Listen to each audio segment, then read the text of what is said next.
lovelies. Welcome to your full moon in Aquarius tarot reading. My name is Natasha, also known as Nourish Natasha. This reading is for the collective, so if you've made it here, congratulations. You're in my collective, my community. I put out the intention that this finds whoever it needs to find, whether you're subscribed to me or not. I hope that this finds you, and I hope that it resonates. So it is the Aquarius full moon coming up on August 11th, my friends. It is right after the Lionsgate portal, which I also, I do have a yoga class up for the Lionsgate portal and for the Aquarius full moon on my channel. But the Lionsgate portal is this huge portal of a manifestation, abundance, just a lot of energy that happens from the end of July to around August 12th. The activation day is August 8th. 8/8, the 8th day of the 8th month of the year. So we got that 888 numerology for abundance. But the full moon happens on the 11th, so right after that. So we have this huge kind of portal of energy, and the Lionsgate is when in Leo, the sun and Sirius, which is a star, which is our spiritual sun as they call it, align and just create this massive portal. It's considered the luckiest day of the year. So we have that. Then immediately the Aquarius full moon, which is a supermoon. The Aquarius full moon is actually the last supermoon of this kind of supermoon season that we've had. I believe we've had 3, and this is that last one. So this is kind of the last major massive release of this cycle that we've been in, and it's gonna be a big one. I don't know about you guys, but it's been a rough few months for sure, and this is gonna kind of be the final release of all that. The way I'm feeling it is like these past few months have kind of been like very tense, like inhale in, and we haven't been able to like have that sigh of relief. That's what this moon is kind of feeling for me. Now in tarot, Aquarius is ruled by the star. I actually have my star necklace on here. And the star is the light at the end of the tunnel. The star is hope, miracles, wishes coming true. But the important thing to note about the star is that the star comes after the tower. Now, the tower is, for me personally, the scariest card in the deck. I'm actually doing a tarot challenge in my YouTube membership right now. If you'd like to learn more about the tarot and what they mean, you can just hit the join button and get in with us on that. We have a tarot challenge for the month of August, but the tower is chaos, catastrophe, destruction, sudden, and like unexpected change. Like it's literally a tower being struck by lightning, and you know, it's not fun. But the star comes after the tower to remind us that there's still hope, there's still light kind of at the end of that tunnel of darkness. And the deck that I use a lot here, the Way Home Tarot, the tower is depicted as a like a cabin in the woods. It's like on fire, it's been struck by lightning, and the whole forest is on fire. And then the star is actually the same forest. After that fire, the trees are all kind of burnt, and then there's a huge star kind of in the distance. So I really like that depiction. That's kind of how this full moon feels, is kind of like the star at the end of the tower. In the body, Aquarius rules the lower extremities, so forearms, wrists, shins, and ankles. And Aquarius is all about expressing themselves, being authentic to themselves. So really tapping into that throat chakra, which we work on in the Aquarius full moon yoga class. But this is going to be a massive relief. This is release. This is going to be, I say relief because I've just been thinking that like sigh of relief, but we have to release before we can feel that relief, right? And Aquarius is, as we know, the water bearer. So Aquarius is a air sign, but is the water bearer. And it's all about kind of alchemizing that water energy, transmuting that water energy into something else. And that water energy right now is that very heavy kind of grief, trauma from the tower. And we're going to alchemize it into power, into lightness, into manifestation, you know, taking all those heavy emotions. First, we have to name them, we have to process through them, then we can release them and kind of start that transmutation process. So that's what this full moon is all about. I'm going to start shuffling here. So I do have the Killstar tarot deck. It is massive, so it's very hard for me to shuffle. So if you see me struggling, that's why. And then I have the Postcards, actually Visions from Liminal Space. Sorry, Postcards is the other deck that's similar to this, but this is its sister deck, Visions from Liminal Space. For our Oracle decks, we're going to pull some cards, and then we're going to clarify with the Oracle. Now, let me just show you my setup here. I have this big old black moonstone tower. I have another black moonstone. For me, this kind of represents the tower energy. I don't know if you can see like how flashy this black moonstone is. See that flash? It's gorgeous. Same thing with the tower. You know, it's a black tower, right? That's kind of the tower vibes. And then for the kind of star Aquarius vibes, I've been feeling really drawn to this fluorite. Like, look at how gorgeous this is. It's like this little flash of green. That's like our little star, like our little flash of hope. I have some more fluorite, and then I also have, it's so interesting, like all the different variations that fluorite comes in. This is also fluorite. This is green fluorite. This I feel like is the star, right? So that's what I have going on here. And then before I start to shuffle, I'm going to cleanse my hands with this moon water that I made under the Capricorn full moon in a skull, used to be a vodka skull bottle. I have tiger's eye, black obsidian, black tourmaline in there.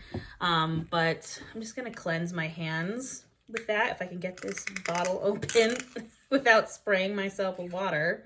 I guess I wouldn't complain about a moon water bath. There we go. So I kind of treat it almost like holy water, like I just to get a little bit on my hands and then just kind of cleanse my hands. You can cleanse, you know, just to kind of get any like stagnant energy off before I start handling my deck. So, oop, there we go. Put that over there.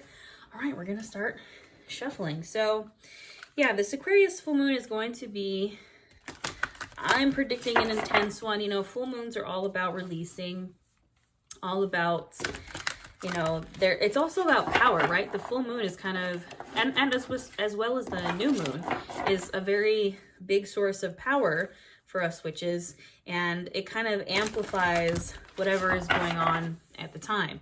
Again, it's in Aquarius, we're in Leo season.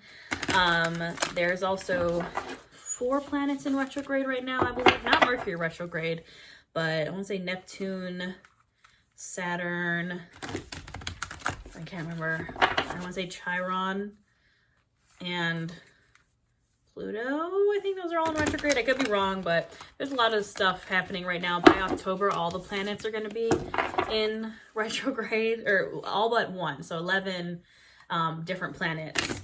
If you're including some of the smaller planets like Chiron and whatnot, are going to be in retrograde. So it's going to be a doozy. But, you know, we're getting through it. We're getting through it, right? We have to take that sigh of relief at some point so we can kind of move forward with our lives, with the star. We can kind of start moving towards that star, towards the light at the end of the tunnel. All right, that is shuffled. I'm going to try to, look, I can't even like fit my, so take a deep breath for me. I want you to set your intention. If there's a question that you want answered, send it out into the universe, send it to me. Just take some deep breaths. Take that big sigh of relief for me.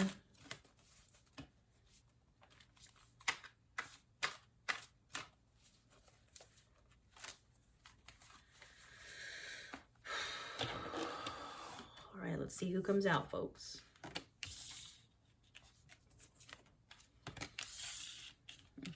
Lots of water so far. A little bit of fire. There's that air energy. Whoop. All right, my friends. I mean, I like it. It's a little scary, but it's also very good. So let me turn this around and show you what we got going on here. Carrying with this skull theme, we have the 8 of Cups, we have the King of Swords, the Queen of Cups, there's Death, that's what I went up. We have the 5 of Wands, the 9 of Pentagrams or Pentacles, and then the Magician. I pulled an extra card, and at the bottom of the deck is the 10 of Cups, which we love to see. So let's break it down and see what we got going on here. All right, so I feel like the top row is kind of what we're kind of doing. Like that's kind of the top row is kind of like the water energy. Like I said, Aquarius is like transmuting that water, emotions, heavy energy into something else. That's what the top row is. That's kind of like what we're transmuting. And then the bottom row is kind of how we're doing it. And then again, we have the Magician kind of as the theme of this reading. And the Magician is the alchemizer, is the manifester, is the Magician can do whatever they want to do. They have all the tools of the tarot on their table: cups, swords, wands, pentacles, and the infinity symbol over the head is like, you can create anything you want to create. You can manifest, you can alchemize whatever it is you want to manifest. Like, that is definitely the theme, is transmutation, alchemy, like turning something into something else, turning our grief into power. And that's really what I see here. So again, like I said, the top row is kind of like what we're kind of taking, and the bottom row is like how we're transmuting it. So starting with the Eight of Cups, you can see here, this person's on a like kind of a journey, turned away from the cups, like, I'm getting out of here. The Eight of Cups is a card of moving on from whatever these cups are. Like I said, moving on from those heavy, you know, traumas, grief, heavy emotions, things that no longer served us. It kind of, the Eight of Cups can sometimes be a card of like disappointment. Like, we're kind of like, you know, we don't really want to move on, but we know we have to for our own good. It's like these cups might have served us at some point, you know, when we were maybe in survival mode. They served us, you know, to help us get through something at one point for sure. But now they don't, like these gotta go. We gotta move on. We are walking away from whatever that is. And kind of how we're doing that and how we're able to kind of turn our back from that is the King of Swords. I really love this depiction of the King of Swords. He looks very confident, very proud. He has like butterflies around him, and he has his sword, and he's ready to like cut that shit off, right? He's ready to cut those cups that are kind of, I feel like the Eight of Cups is really like, these were like dragging you down. Like they were kind of like an anchor, and you were like trying to move on, but you couldn't. And the King of Swords is like, nope, like brings down the sword, like, it's time to go. It is time to go. We're going to cut that off. And the King of Swords is also about intellect. Swords is the suit of air, is a suit of intellect. It is literally that air kind of Aquarius transmutation energy. And he's all about thinking with his head over his heart. And as an antithesis, we have the Queen of Cups next in the top row.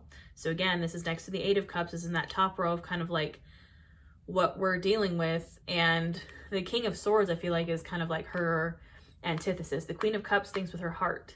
The cups are emotion, and the King of Swords is intellect. And so again, with the top row being what we're kind of letting go of with the Eight of Cups, Queen of Cups, and Five of Wands, and then the bottom row, King of Swords, and who's under the Queen of Cups is Death. Like we're taking that scythe or that big old sword, and we're like, nope, cutting it off. I am done. Goodbye. I don't need that anymore. It's not serving me anymore. The thing is, though, with those cups, in order to kind of cut out that dead stuff, and in order to kind of release those cups that are kind of dragging us down, we have to process through them first. We have to process through the emotions first. And that's why I feel like the Queen of Cups is here, because she can process through the emotions pretty healthily, right? This is like healthy emotional, you know, whatever. This is like healthy emotional maturity. That's the word I'm looking for. Emotional maturity. She's able to, you know, feel her feelings and kind of not run away from them, as the Eight of Cups is, and just like sit with them and be with them and process through them. A lot of the times when I like teach a class that's about releasing, people are like, Natasha, I can't release. Like, I know you're teaching the class for releasing, but I can't release. Have you named the emotion, the trauma, the whatever it is you're feeling? Have you named it? Have you literally acknowledged it and been like, this is what this is? Or are you ignoring it? Are you suppressing it? Are you pushing it down? Have you, you know, started the healing process with therapy or journaling or whatever, shadow work? Like, you can't, it's not just, you don't go from like the trauma to the release. You go from the trauma to the naming it, to the processing through it, to the healthy coping mechanisms, then to the release. And that's kind of like, you know, the Queen of Cups is forte. So, you know, we can start to move on from these things. We can use our King of Swords, our intellect. We can bring that sword down and start to cut it off. But the true death is not coming until we process through what it is we're feeling. For an example, I was trying to figure out, I haven't been able to cry. I'm a Pisces, I'm a water sign. Like, usually I cry fairly often, but my life has been pretty stressful for the past 2 weeks. I had 4 teeth pulled. My landlord is selling my house, so I'm finding a new place to live, but I haven't been able to like just like have that emotional release yet. And I realized it's because I didn't know how I felt. I was like, I don't even really know how I feel. I know I feel stressed out of my mind. But I was teaching my yoga class the other day about kind of that, of naming the feeling. And I was like, it's grief. It's grief of leaving this house. You guys, if you've been following me for a while, I've been in this house for almost 5 years. And it's, there's grieving associated with anything dying, anything old that's kind of going away, and we're moving into the new. Yes, it's exciting to go into the new, but it's also sad, and you have to grieve the old. And I think that's what death is a reminder of, is you grieve everything, not just like the loss of a person, or you can grieve old friendships, old places, old things, old anything, old versions of yourself, anything that is dying. That, you know, I think we also forget that death is also rebirth, right? It has to die and then be reborn, very like phoenix energy, right? And then, so yeah, we gotta process and feel the things, and then we can cut it off, and then we can let it die. And then lastly, we have the 5 of Wands in the top row. So again, this is kind of what we're trying to release, process through, fighting, attack energy. The 5 of Wands is like defensive, on the attack. You can see these people are literally fighting in this card. Whether you're fighting someone specific, whether you're fighting yourself, whether you're fighting your circumstances. That's kind of where I was like, I don't want to do this. Like, I don't want to move. But how do we move on from that? The 9 of Pentacles, pentagrams, single, independent, boss energy, abundance energy. She's proud. This is, anytime I pull like the 9 of Pentacles, I'm like, it's like the single, like boss bitch kind of energy. We're up leveling. You're up leveling from this, like, I don't wanna, like, I'm gonna just fight and fight and fight. I'm gonna fight against what the universe is trying to tell me, what my life situation is happening. I'm not, nope. You're like on the defensive, like, nope. But once you kind of step into your power and you're like, you know what? I fucking got this. Like, I got this. That's what we need to do. That's how we're going to transmute that energy. You're gonna take that anger and those emotions, and you're gonna transmute it into power. I love it. Love to see it, because it sucks. Like, right? I do not want to be in this situation. I think that the current state of the world and capitalism is so stupid that there's a housing crisis and my landlord could just decide to sell his house, my house, after I've lived in it for 5 years, even though I have a lease, could just be like, nope, you gotta go buy. There's a lot of legal stuff that goes with it, but you know, it's unfortunate and it's terrible. And a lot of people are without housing because of it. And I don't like it. And it made me very angry. And I kind of spent a lot of time in that, like, I just don't want to deal with it. And disassociating, escapism, classic Pisces tactics. But recently I was just like, you know what? Fuck it. I have to step into my power. I have to take control of this situation. I have to deal with it because I don't have a choice. And I've been looking at places, looking at lofts by myself, looking at houses by myself. And it's been very empowering. Again, we are the magician. You are the magician. You can do whatever it is you put your mind to. You have all the tools. You just got to do it. I'm hearing the Shia LaBeouf, like, just do it. It's one of my favorite videos. All right, friends, we're going to clarify with our Oracle deck. Let's get a little bit more clarity here. I like this reading. I think it's a good one. I know everybody's kind of scared of the Death card, but I personally like the Death card because, again, with death comes rebirth. Something is going to be born from the ashes. Take another deep, releasing sigh of relief for me. Let's get some, answers.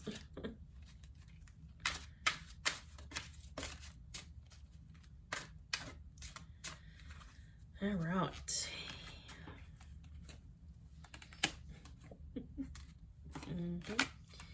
Lots of definitely like passionate energies for sure. Ooh, yeah, these cards, I'm telling you, it's very they call you out. These Oracle decks, they're coming for you.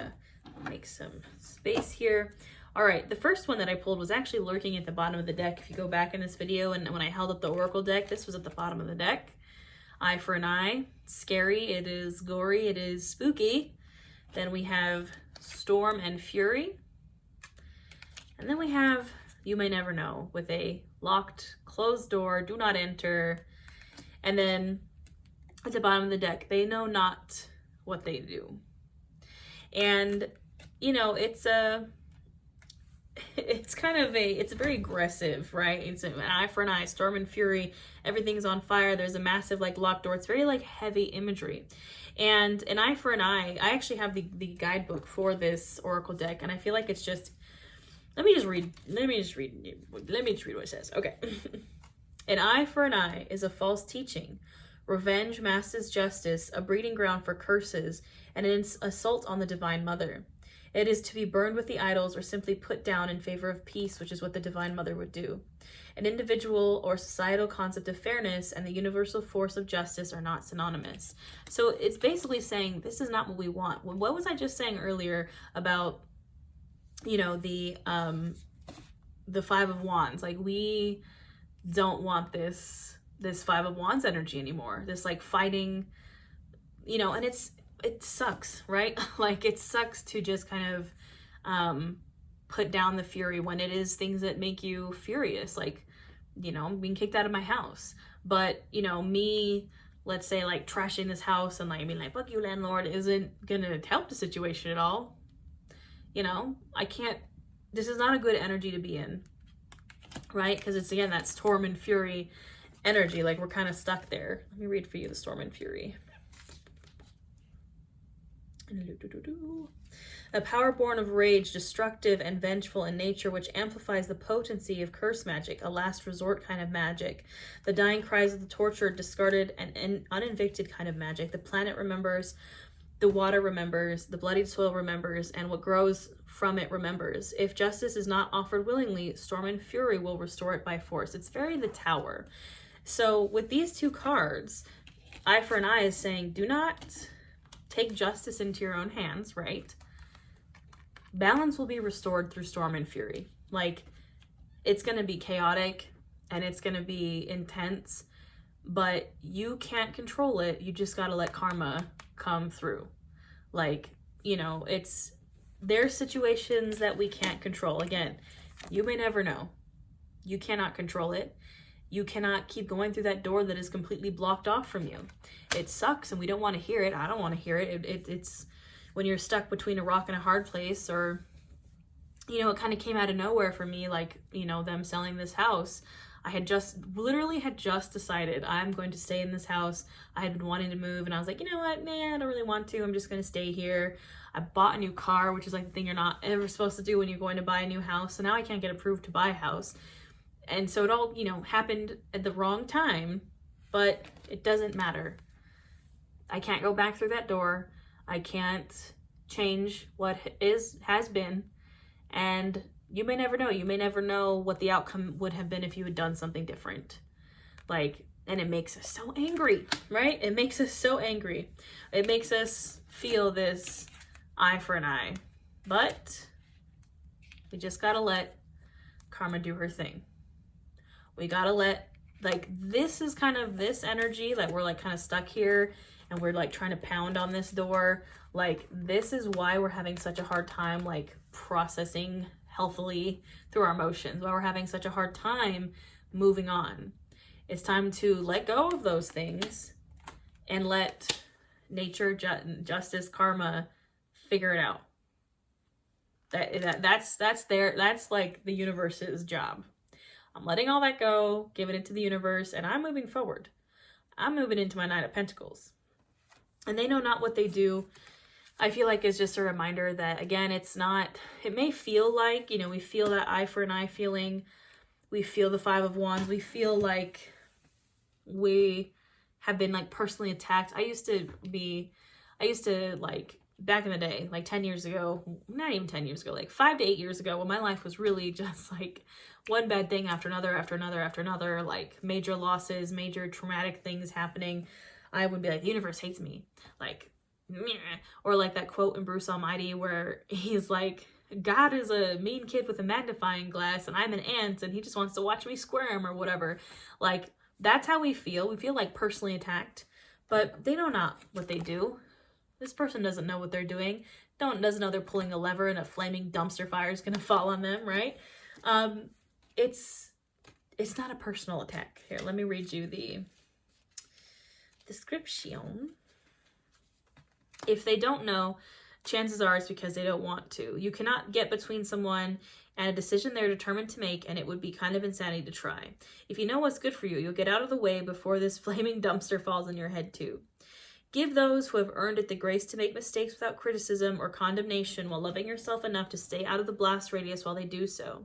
All you can do is trust people to show you who they really are. Regret and blame are futile, but self-preservation lends itself to objective observation. Let people go away, and if it's well with your soul, let them come back. And I think in this case, it's not just people, it's things, it's situations, it's, again, all you can do that.